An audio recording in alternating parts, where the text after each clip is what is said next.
June 4th, 1960, Espoo, Finland. The summer season was just beginning to breathe warmth into the Nordic landscapes, bringing incredibly long, luminous days and brilliant, clear night skies to the peaceful, quiet countryside. 4 local teenagers, 2 15-year-old girls, Mela Björklund and Anja Tulikimäki, accompanied by their 18-year-old boyfriends, Seppo Boisman and Nils Gustafsson, decided to escape the city for a perfect, idyllic weekend getaway. They packed a single standard canvas tent, hopped onto their lightweight motorcycles, and rode toward the shores of Lake Bodom, a breathtakingly beautiful, serene body of water completely surrounded by thick, ancient pine forests. It was supposed to be a simple, innocent celebration of youth,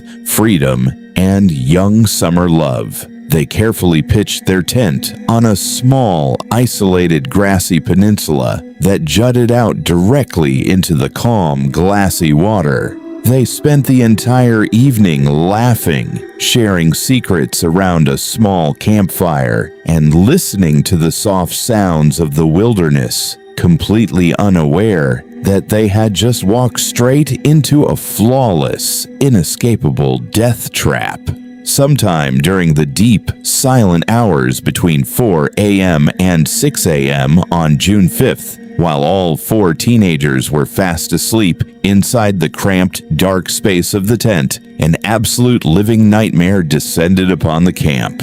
A cold, unidentified human predator stepped out from the dense, dark shadows of the tall pine trees. But the attacker did not unzip the entrance to step inside. Instead, in an act of pure, chaotic, and unprecedented savagery, the monster launched a furious, blinding assault entirely from the outside. The killer violently slashed the main canvas support ropes with a blade, causing the heavy, thick fabric to collapse directly onto the sleeping teenagers, trapping them underneath like helpless animals caught in a net.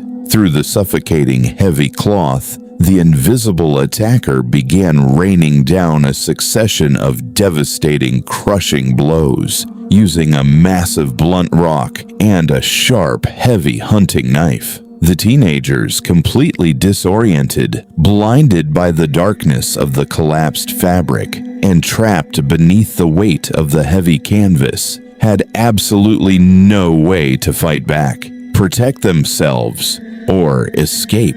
They were systematically beaten, fractured, and stabbed directly through the white cloth as they screamed in agony. Hours later, around 11 a.m., a group of young local boys who were wandering through the forest, watching wild birds, approached the clearing of the campsite. What they encountered was a scene of unmitigated historic horror that would scar their minds forever. The tent was completely flattened, ruined, and heavily soaked in dark, thick red blood. Lying helplessly on top of the ruined, bloody canvas was 18-year-old Nils Gustafsson. He was barely alive, drifting in and out of consciousness, his face brutally smashed, his jaw deeply fractured, and severe knife wounds tracking across his body. Inside the collapsed, tangled fabric lay the cold, lifeless bodies of his 3 young friends,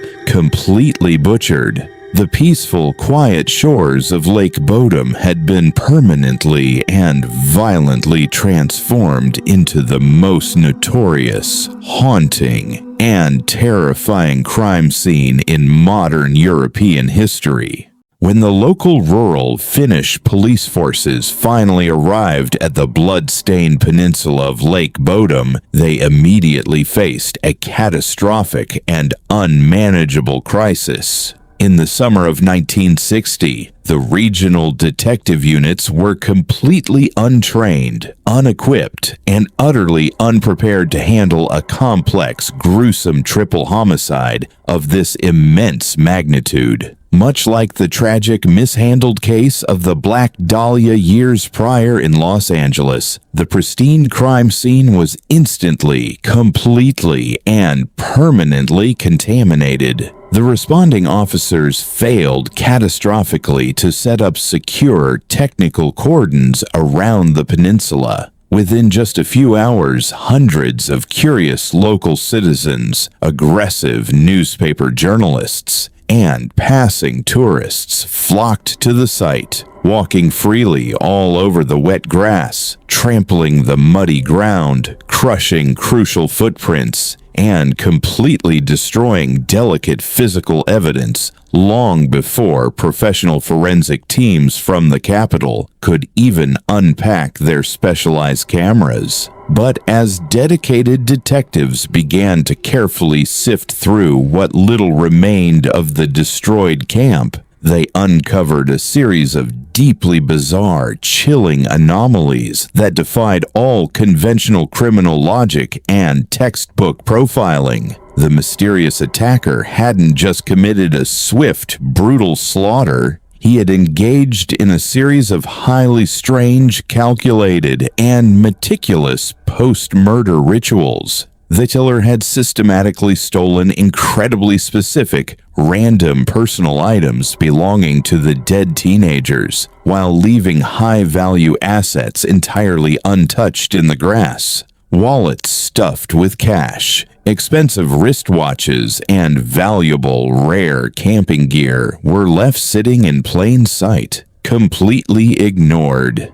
Instead, the murderer chose to take the keys to the teenagers' motorcycles, a few pieces of cheap clothing, and, most bizarrely of all, the leather shoes of the young men, including the boots belonging to the sole, unconscious survivor, Nils Gustafsson. Why would a brutal, bloodthirsty killer carry heavy, bloody leather shoes away from a chaotic massacre? The mystery deepened exponentially days later when search teams finally discovered the stolen shoes hidden deep inside a dark, decaying, hollow tree stump nearly half a mile away from the ruined campsite. The subsequent forensic laboratory examination of the boots revealed a shocking, mind-blowing detail that turned the case upside down. The entire outside of Nils Gustafsson's leather shoes was completely covered in complex, high-velocity blood splatter patterns belonging directly to his dead friends. But the deep inside of the shoes was found completely dry, pristine, and clean. This meant only one terrifying thing. Those shoes were actively being worn at the exact microsecond the victims were being violently butchered through the canvas. The police were left completely baffled, paralyzed, and forced to ask a terrifying question that threatened to destroy the investigation.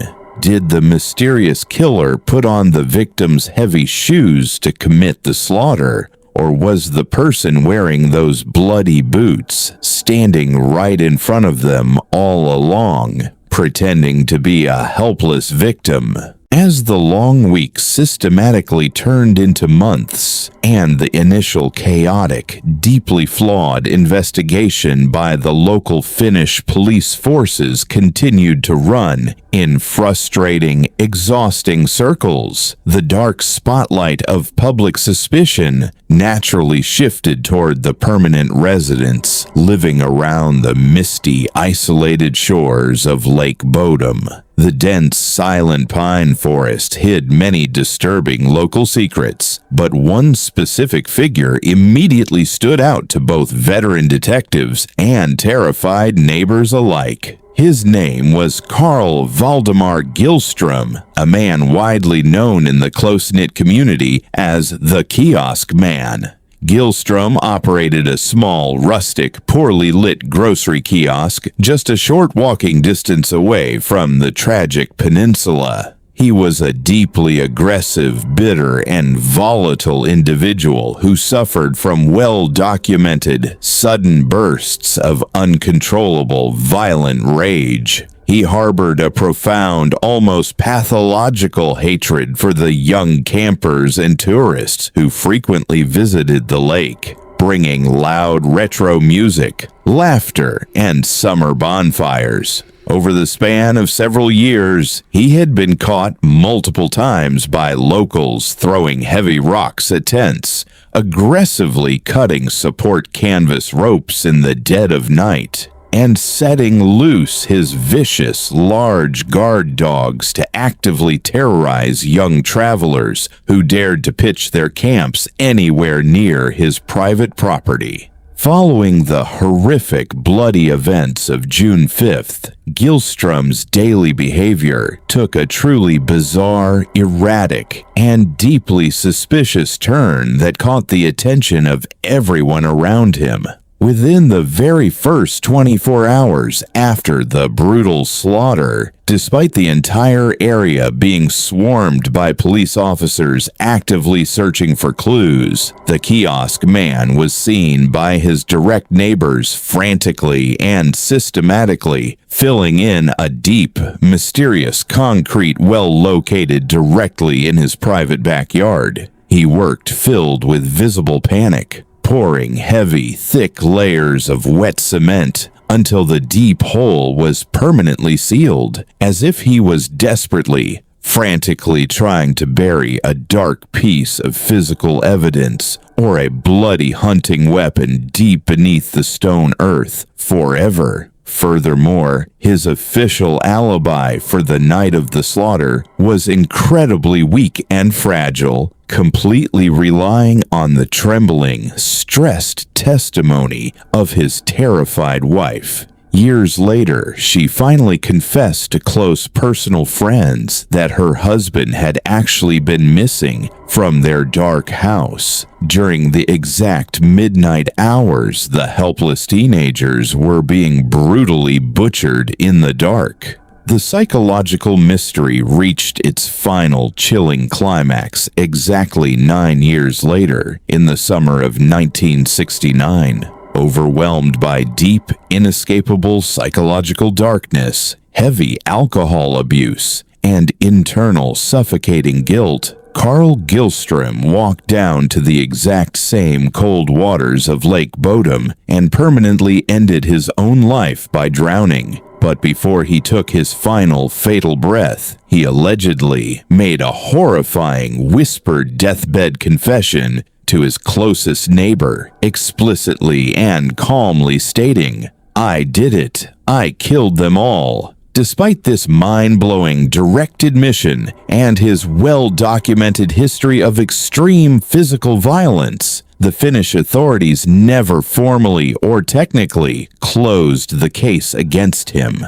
because the solid concrete well in his yard was never fully excavated due to bureaucratic delays, and with the prime suspect now lying dead at the bottom of the lake, the truth remained deeply buried under layers of stone, leaving detectives to chase even darker, more international conspiracy theories. If the local theory of the aggressive kiosk man seemed dark, the next primary suspect would plunge the Lake Bodom investigation into the dangerous, terrifying world of Cold War international espionage. Enter Hans Assmann, a mysterious, cold-eyed German national who had moved to Finland under highly unusual, unverified circumstances. Local rumors, combined with later declassified intelligence fragments, strongly suggested that Assmann wasn't just an ordinary immigrant escaping his past.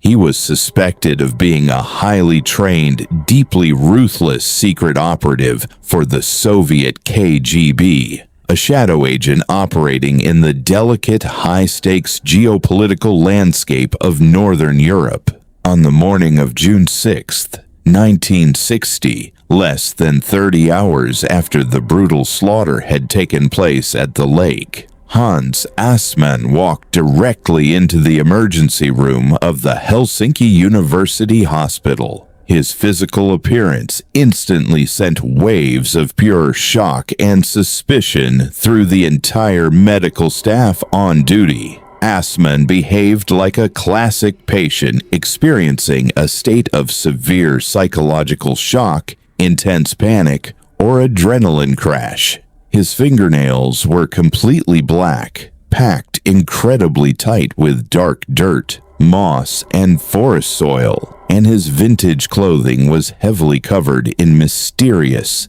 thick, dark red stains that looked unmistakably like dried human blood. But instead of cooperating with the urgent questions of the doctors, Assmann acted with aggressive evasion and defensive hostility. When a sharp-eyed head physician explicitly ordered him to strip out of his stained clothes for a proper, detailed medical examination, Assmann flatly refused. He turned around, locked himself in a room, and frantically began washing his clothes right inside the small hospital sink, desperately scrubbing the thick fabric under cold running water to completely wash away the red stains before anyone could call the central police station. Furthermore, multiple independent witnesses later placed a man perfectly matching Assmann's distinct German description and height near the shores of Lake Bodom during the exact early morning hours of the attack. Why did the Finnish police never formally arrest, interrogate, or charge this incredibly suspicious man? The tragic answer lies in the intense, highly delicate political climate of the 1960s. Finland was locked in a stressful, fragile diplomatic balancing act with its massive, aggressive neighbor, the Soviet Union. High-ranking state intelligence officials allegedly stepped in behind closed doors, ordering the lead detectives to look the other way and drop the investigation into Assmann. Investigating a suspected KGB operative for a local triple murder risked creating an explosive international incident that the Finnish government simply could not afford to trigger. Decades later, on his deathbed in a quiet hospital room in 1998, Hans Assmann looked into the eyes of a local journalist and dropped one final cryptic bomb. He stated that while he could not officially confess to the crimes due to old operational security oaths, his personal vehicle had indeed suffered a sudden mechanical breakdown near Lake Bodom on that exact tragic night. The phantom of the KGB faded into the history books, leaving behind a trail of political cover-ups, dirty hospital linen, and an open historical wound that time refused to heal. For more than 4 long, agonizing decades, the thick manila folders containing the Lake Bodom investigation lay virtually motionless in the coldest, dustiest archives of the Finnish Central Criminal Headquarters. The names of the teenage victims, Mela, Anya, and Seppo, had long faded into local folklore, and the horrific night of June 5th, 1960, had transformed into a ghost story told around campfires. Generations of detectives had retired with the painful realization that the monster of the lake had won.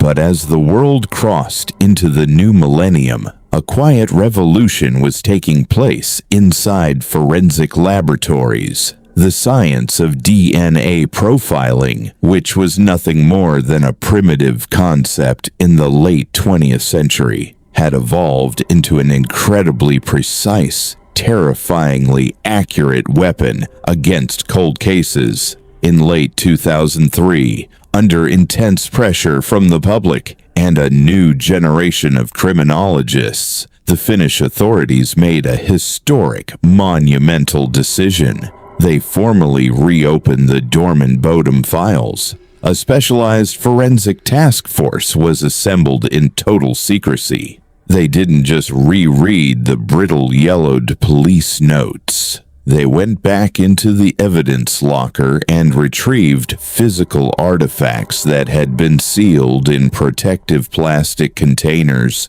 since the summer of 1960. Among these items were the heavily stained fragments of the canvas tent, the victim's shredded clothing, and, most importantly, the heavy leather shoes that had belonged to the sole survivor of that bloody night. Using modern bloodstain pattern analysis and advanced DNA extraction techniques, scientists began to map out the exact physics of the slaughter. They examined the microdroplets of blood trapped within the leather fibers of the boots. The technology revealed a chilling truth. The complex, high-velocity blood splatter on the outside of the shoes could only have landed there if the person wearing them was standing directly over the victims, actively participating in or watching the brutal, repetitive blows from the knife and rock.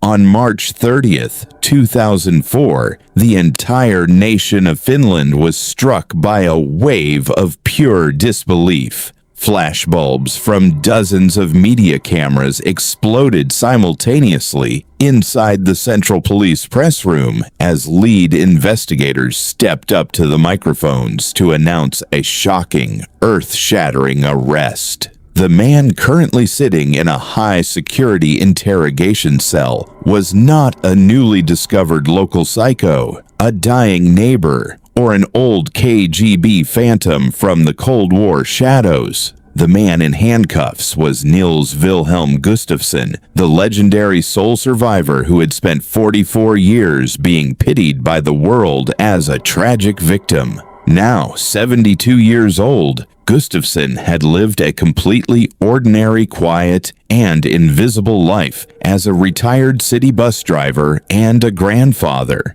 To his neighbors, he was a peaceful, elderly man. To the police, he was now a suspected triple murderer who had allegedly hidden the darkest secret in European history behind a mask of trauma-induced amnesia. The ultimate victim had suddenly been reprofiled as the ultimate betrayer. The legal battle that followed became known in European media history as the trial of the century. Inside the state-of-the-art Espoo District Court, the prosecution presented a meticulously constructed, terrifying narrative built entirely on microforensics. They argued that on that fateful night in 1960, a sudden violent argument had erupted inside the cramped canvas tent. They claimed that Nils Gustafsson, filled with alcohol-fueled jealousy or rage, had brutally butchered his three friends using a knife and a heavy rock.